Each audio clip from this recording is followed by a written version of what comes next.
everybody. This is Kristin Beltzer, and I want to welcome you to another episode of Connect with KB. It is so great to have you tuning in with us as we talk about business, education, leadership, and all the wonderful things that connect us to each other.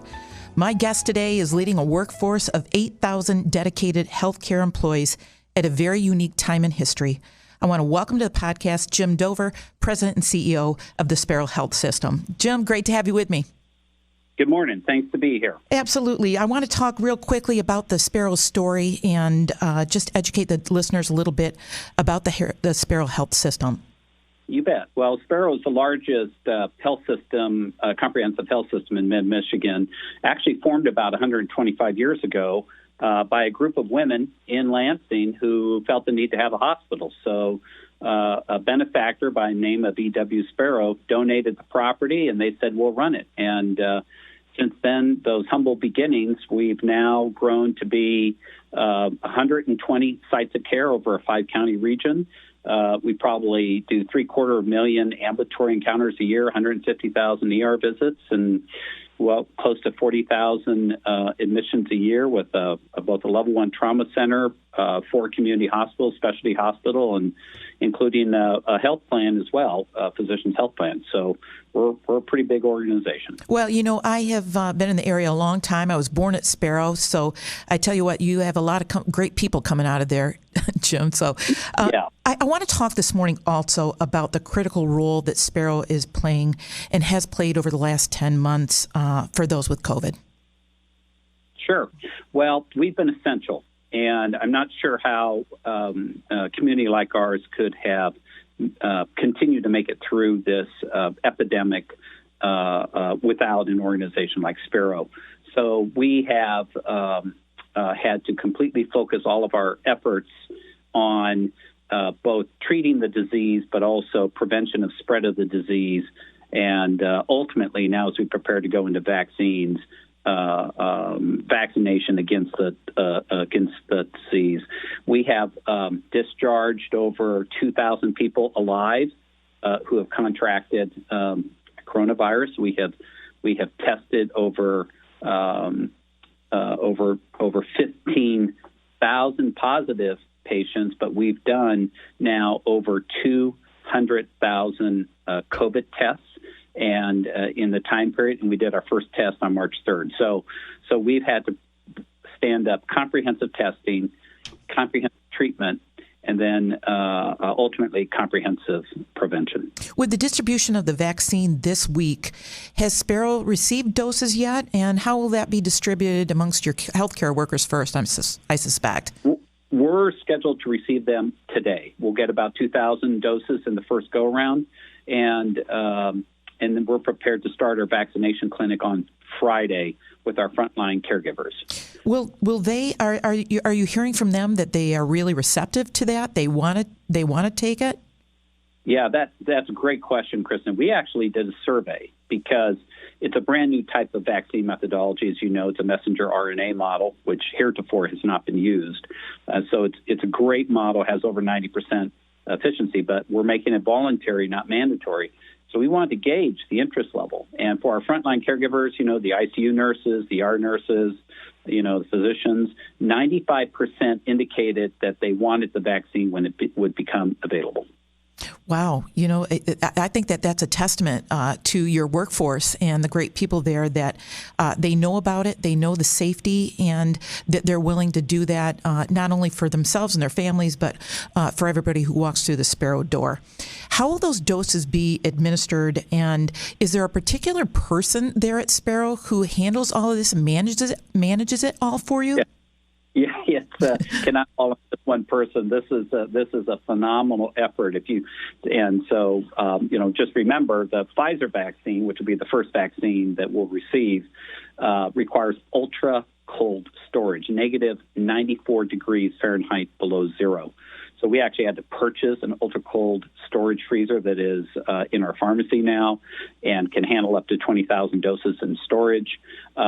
We had to come up with so it's handled by, we stood up something called an incident command, which is a unified structure to handle through something like a pandemic across our very complex health system. So we actually have a whole team of individuals, pharmacists, physicians, frontline caregivers who are involved in determining how best to distribute, vaccinate, follow up, and ensure that it's appropriately distributed as rapidly as possible. So, and that team is responsible for that. They've done a phenomenal job, and we're set to go for our first vaccine clinic on Friday. Is that then, you've got it obviously kind of planned out because it'll be 2 doses for people, correct? That's correct. Second dose needs to be within 21 days or so, and so consequently, we use an electronic health record, tracks everything, and in addition, we're required to upload to the state, who then in turn uploads to the Centers for Disease Control, tracking of who has received the vaccine, when they're due, and those sorts of things. So there's a very meticulous tracking methodology that had to be put in place in order to ensure that not a single dose gets wasted. Sure. How does that work then with the general public? Will they be able to get the vaccine through Sparrow facilities in early, mid-21? Yeah, so absolutely. Yes, they'll be able to get it, and there'll be a lot of public notification about when it's available for that tier for the general public. As you know, the Centers for Disease Control, which we support, laid out 3 basic tiers, 1, 2, and 3. Tier 1 is the frontline caregivers, essential workers, responders, first, EMS, that sort of thing. Tier 2 are the at-risk population. Tier 3 is all other population. So we would expect it to be mid-2021. It really depends on the availability, meaning production, and then the uptake by the initial first 2 tiers. Moderna vaccine should be coming online here very soon. So between Moderna and Pfizer, it really comes down to how fast can they produce, how fast can we uptake to get through the tiers? And the other is, remember, there's a global demand. Right. So not just the United States that's calling saying, the United States ordered 100 million doses initially for a 330 million population. Other countries ordered a higher proportion. So Japan, for example, which is a much smaller population, ordered 120 million doses, more than the United States did. So we do expect that it will take some time before it gets to the general population, just because there's a global demand. Absolutely. How about, through this, what have been some of the biggest eye-openers for you? I mean, you have not been with the Sparrow Health System that long. So to come in and jump right in this from a leadership perspective, what has really kind of surprised you about this whole process? Yeah, there are some things that surprised and some things that just reaffirmed what I would call the fundamentals of leadership. And, there's lots of great leadership books out there, and pick your author in terms of who your favorite person is, he or she, in terms of what they espouse. But I would tell you, when leading through a pandemic, which is now an epidemic, probably a couple things for eye-openers for me. First was the need for innovation. We determined early on that no one was going to rescue us. It was up to us to be able to respond to this threat. And so the first lesson was the need for innovation. We found that there was not enough N95 masks globally or in the United States. We actually had orders that were being canceled because at the back dock of the supplier, they were selling the order to the people who showed up with the highest dollar amount. Yeah. So literally, we had orders canceled because someone outbid us at the back dock of the supplier. So we had to innovate. So if we don't have enough N95 masks, we worked with Michigan State University and came up with a process to reprocess safely and sterilize N95 masks. So as opposed to having single use, we could use them up to 20 times if we had to. We started to run out of swabs in the United States, or Michigan came up short. So we bought a 3D printer, and we now have been producing our own swabs using a 3D printer. Those are those lovely things that feels like it goes to the back of your brain when you get a COVID test. Yeah. And we have now a stock and a supply. So need for innovation. Second one was for rapid decision-making. You just do not cannot afford the time for the normal time it takes to make decisions. So you want to make the best decisions as rapidly as possible. So that's when we formed our incident command with the right people. And I authorized them. I had an incident commander. I said, you're authorized to make whatever decisions you need to make in order to combat this disease, and then you can inform me after the fact. And that freedom to make decisions by the front line absolutely unlocked all the potential and all the leadership that we needed to have there. And then the last was, the other leadership lesson was you had to continue to reassess your thinking, current, past, and future in order to respond very quickly. And a great example is, for many years, lots of business schools promoted just-in-time supply chain. I have news for you, and it doesn't work in a pandemic.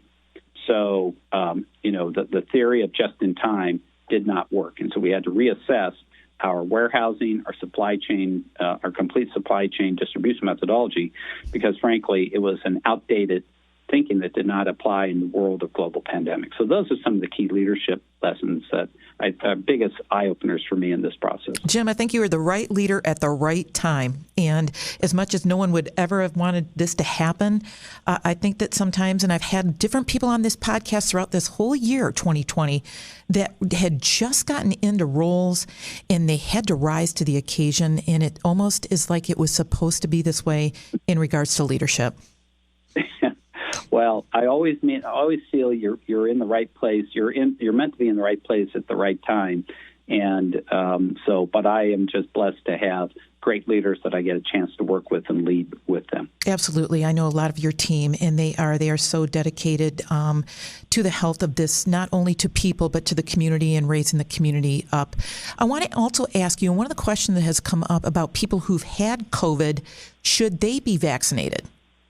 Absolutely. The science has proven that, and remember, it was less than a year ago when we even had the disease first present itself in the Lansing community. So we're still learning. But those who've had it some have different levels of symptoms.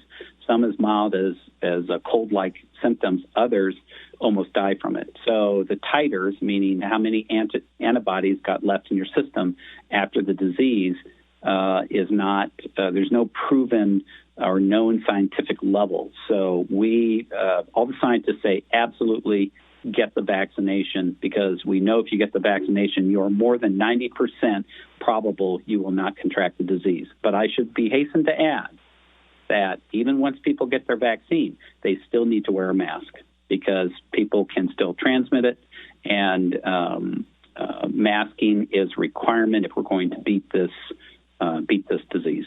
We've seen a lot of things on the news, and, your team over there, as well as all of the other healthcare workers in hospitals across the state of Michigan, do you think that they have felt supported throughout this? And I mean, not only from you and what you're doing from a leadership perspective, but from community members. Do they feel that people were taking this seriously? Well, that's a real challenging question, I'll be honest with you, Kristin, because I'm going to answer it on two levels. And truthfully, this community was so supportive of Sparrow and all of our healthcare workers, and just outpouring of support, continued support, and those sorts of things. And so, yes, absolutely. But the contrary to this is, unfortunately, and somewhere along the way, our core defenses against this disease to prevent it became politicized. And so consequently, wearing a mask became a political statement. Not sure at what point that be, so I've talked to many caregivers. They're absolutely frustrated when people say, we support our healthcare heroes, but then they say, but I reserve my right not to wear a mask. Our staff are exhausted, and they see people coming in, and so consequently, it feels like it's a dichotomy to them, as how can you say you support us and yet at the same time you purposely do not wear a mask? And that has been the tension that is difficult for them to understand. And I've spent a lot of time trying to explain to them is, don't take it personal. Don't get judgmental about it. It's just as real. And I think it's a great leadership lesson in human behavior. So if you want to force someone to do something and say, you, thou shalt, there is a portion of the population who will always resist that. If you want to inspire them and lead them and have them want to do something, then you can unlock the potential and watch that happen. And then sadly, in the United States, as an aside, we just passed 300,000 deaths. And in this last month alone, while the rest of the Western countries in the world, France, Italy, United Kingdom, Germany, Canada, all bent the curves back down in the last month, they had a 50% reduction in their case rates per million residents. The United States had a 50% increase.